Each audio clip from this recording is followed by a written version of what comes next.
नमस्कार मित्रों, मैं आज छत्तीसगढ़ कॉलेज रायपुर में आपके द्वारा आमंत्रित प्रोग्राम में सभी का सादर अभिनंदन करता हूं। मैं सिविल प्रोसीजर कोड 1908 जो वर्ष 1908 का कानून है और यह सिविल दावों में अदालत में अपनाई जाने वाली प्रक्रिया को बतलाता है। यह प्रोसीजरल लॉ है। इस प्रोसीजरल लॉ में जो आज तक लागू है, कई बार समय समय पर संशोधन हुए हैं। इसका इतिहास यह है कि सन 1859 में सर्वप्रथम सीपीसी आया था। इसके बाद 1877 में तथा वर्ष 1882 में सीपीसी लाई गई, लेकिन वर्ष 1908 का प्रचलित कानून अभी लागू है। वर्ष 1859 तक सीपीसी का कोई कोडिफिकेशन नहीं था। सीपीसी का जो वर्तमान में लागू है 1908 का कानून, इसका एनफोर्समेंट दिनांक 1 जनवरी 1909 को हुआ है। यह संपूर्ण भारतवर्ष में लागू है। अब मैं ये बतलाऊंगा कि सीपीसी को आप लोग कैसे पढ़ें कि आपको याद हो जाए। कोड ऑफ सिविल प्रोसीजर बहुत सारे पार्ट्स में बटा हुआ है। इसको पढ़ना कैसे है, इसकी कार्य योजना कैसे बनाई जाए, आपको याद हो, क्योंकि इसमें बहुत सारे ऑर्डर्स और रूल्स हैं। ये क्यों लाए गए, इसकी क्या स्कीम है। कुल सीपीसी में 158 सेक्शन हैं। सीपीसी में 51 ऑर्डर्स हैं। इन्हें अलग अलग क्यों रखा गया, इसकी अलग अलग व्यवस्था क्यों की गई। सीपीसी में जो धाराएं और सेक्शंस हैं वो कंटिन्यूएशन में 1 से लेकर 158 तक धाराएं हैं जो न्यायालय का क्षेत्राधिकार या जुरिस्डिक्शन तय करती हैं और बतलाती हैं, जबकि ऑर्डर्स और रूल्स प्रक्रिया को निर्धारित करते हैं। न्यायालय की प्रक्रिया कैसे होगी, दावा किस तरह प्रस्तुत होगा, इसमें ऑर्डर 4 एवं section 26 jurisdiction of the courts के संबंध में है। जबकि वाद पत्र कैसे पेश होगा, उसमें कौन पक्षकार होंगे, किस तरह दावा फ्रेम होगा, प्लीडिंग क्या होती है, प्लेंट क्या होता है, ये सब व्यवस्था आदेश 1, आदेश 2, आदेश 6, आदेश 7, इन सब को आपको पढ़ना जरूरी है। न्यायालय में दावा संस्थगित करने हेतु न्यायालय किस तरह दावे को देखता है तथा न्यायालय के रजिस्टर में कैसे मामला दर्ज किया जाता है, यह भी सब प्रक्रिया का विषय है जो मैं आपको बतलाऊंगा। न्यायालय के समक्ष 2 तरह के रजिस्टर रखे जाते हैं।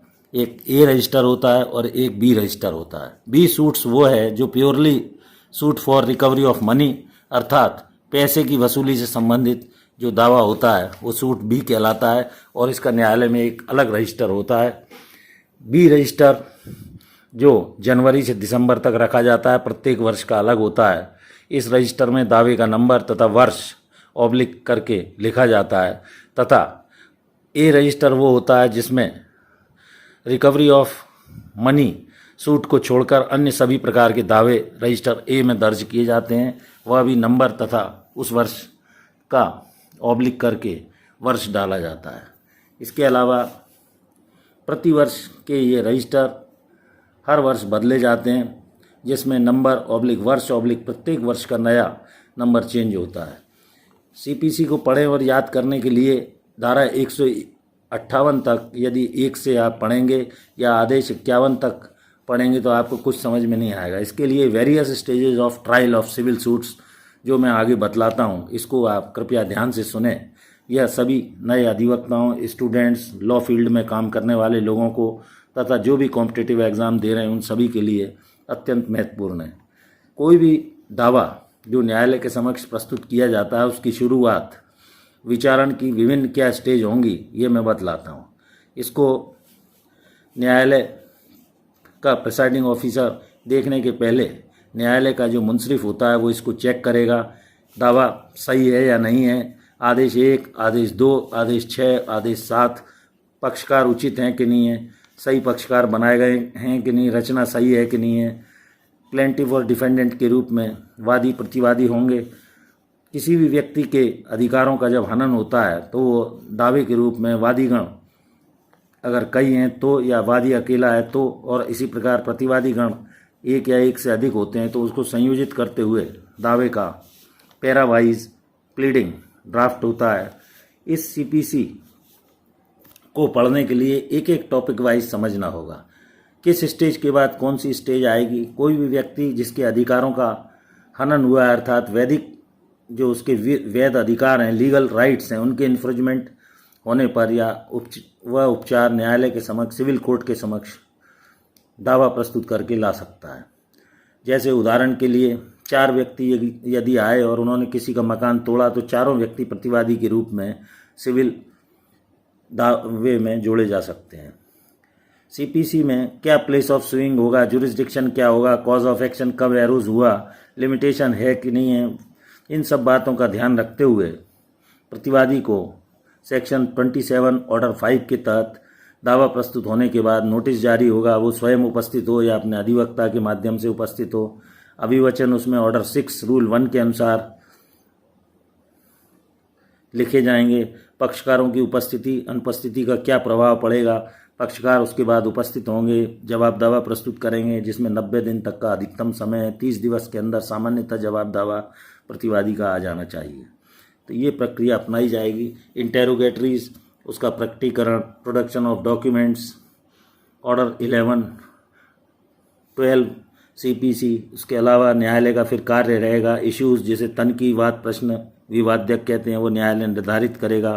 साक्षियों को बुलाएगा, आप लिस्ट सहित सूची ऑफ विटनेस पेश करेंगे। Order 16, 17, 18 CPC. साक्ष्य अंकित होगी, पहले वादी की होगी, उसके बाद प्रतिवादी की होगी। वादी को अपना मामला वैध एवं विश्वसनीय साक्ष्य से प्रस्तुत करना होगा। फिर निर्णय ऑर्डर 20 सीपीसी के तहत होगा। इसके बाद एग्जीक्यूशन, निष्पादन ऑर्डर 21 के तहत होगा। तो किसी भी व्यक्ति ने उदाहरण के तौर पर यदि संपत्ति पर बेजा कब्जा कर लिया है, पोजीशन रॉन्गफुल है उसका, तो सारे पेपर्स आपको पहले इकट्ठे करने होंगे। रॉन्गफुल पोजीशन की किस तारीख को उसने कब्जा किया, आई विटनेस कौन है, संपत्ति पर आप कब से काबिज हैं, किस हैसियत से हैं, क्या आपके पास दस्तावेज हैं, ये सब चीज़ें आपको वादी को सिद्ध करनी होगी। संपत्ति पर अधिकार, कब्जा और उस पर अगर कोई मेंस प्रॉफिट वगैरह उसने प्राप्त किया है तो सारे लाभ आपको एक ही वाद पत्र में प्रार्थना के तौर पर मांगने होंगे। टाइटल शो करना पड़ेगा, प्रीवियस पोजीशन किसका था। लिमिटेशन एक्ट की धारा 64 और 65 आर्टिकल के तहत 12 साल के अंदर आप रॉन्गफुल पोजीशन के लिए लिमिटेशन के तहत दावा प्रस्तुत कर सकते हैं। इस प्रकार प्लेंटिफ की हैसियत से सारी जानकारी आपको होनी चाहिए। जुरिस्डिक्शन क्या है, डिस्ट्रिक्ट कोर्ट से आप जानकारी ले सकते हैं। पिक्यूनियरी और टेरिटोरियल जुरिस्डिक्शन होता है। पिक्यूनियर जुरिस्डिक्शन अर्थात जो आर्थिक क्षेत्राधिकार है वो 5 लाख सिविल जज क्लास 2 को 5 लाख तक प्राप्त है। 5 लाख से 1 करोड़ तक सिविल जज क्लास 1 को है। 1 करोड़ से ऊपर डिस्ट्रिक्ट जज को है।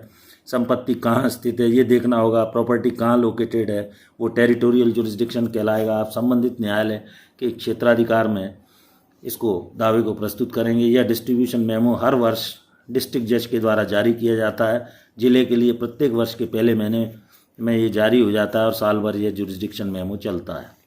इस तरह मामले में न्यायालय का जब जुरिस्डिक्शन तय हो जाए तो आप ये दावा सिविल न्यायालय के समक्ष प्रस्तुत कर सकते हैं। उसमें जवाब दावा आएगा, इश्यूज बनाए जाएंगे, पार्टीज़ की एविडेंस ली जाएगी। उसके बाद दोनों पक्षों के तर्क सुनने के बाद 15 दिवस के अंदर सिविल न्यायालय आपके दावे को यदि मामला सिद्ध पाता है तो आपके पक्ष में आदेश और उसके बाद डिक्री पारित कर सकता है।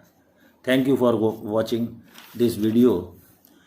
तो ये मैंने आपको सीपीसी 1908 सिविल प्रक्रिया संहिता की ऐतिहासिक पृष्ठभूमि तथा प्रक्रिया वहाँ क्या क्या होगी, ये एक प्रोसीजरल लॉ है और इस प्रक्रिया के तहत सिविल न्यायालय के समक्ष सिविल दावे का निराकरण किया जाता है।